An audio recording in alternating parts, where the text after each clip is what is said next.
No, la vicenda è molto...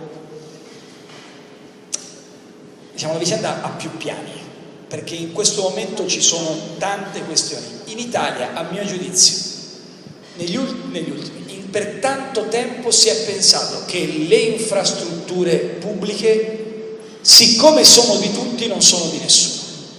E quindi che chi si aggiudicava un appalto, non è il caso specifico del Mose, ma riguarda tante opere pubbliche, fosse titolato ad applicare dei rialzi sull'opera pubblica che magari fino a 30 anni fa o 20 anni fa erano anche giustificati dall'inflazione, e poi c'era da sistemare gli amici degli amici. Nella Prima Repubblica c'erano i partiti che erano con questo strutturati in modo vergognoso, ma erano strutturati, c'era un sistema addirittura con le percentuali, e abbiamo visto come è finito, io dico fortunatamente. Nella Seconda Repubblica ai partiti si sono sostituiti a lobby d'affari, talvolta guidate da politici, talvolta da altri, che hanno però causato lo stesso malaffare.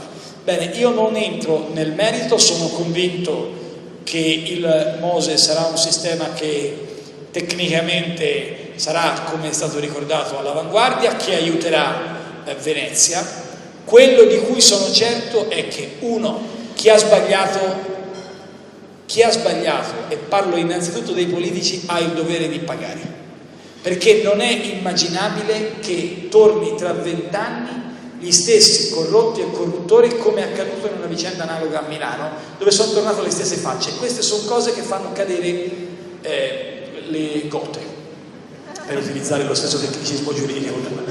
Secondo punto, eccellenza, questa volta sono io che porgo le scuse. Secondo punto, per me è molto importante dirlo, noi dobbiamo avere una certezza di interventi per cui dobbiamo dimostrare che siamo in grado di fare le opere pubbliche senza le tangenti, e da questo punto di vista vedrete il decreto infrastrutture, il decreto sblocca Italia di fine luglio in che direzione andrà.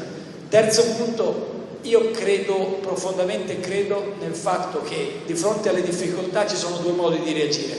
Un modo è quello di abbattersi, il secondo modo è quello dei popoli coraggiosi e coriacei che ripartono con più slancio e con più energia. Credo fortemente nella intelligenza, nel coraggio e nelle capacità del popolo veneto, e quindi bocca al lupo. Bene, grazie Matteo Renzi, un saluto di Confindustria Vicenza Verona, un applauso.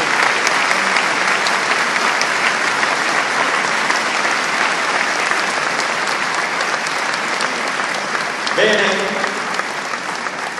volevo ricordare, è stato detto poco fa che questo era un capannone dimesso, la Perlini ci tiene a precisare che il capannone non è dimesso, è in corso di trasformazione e che è stato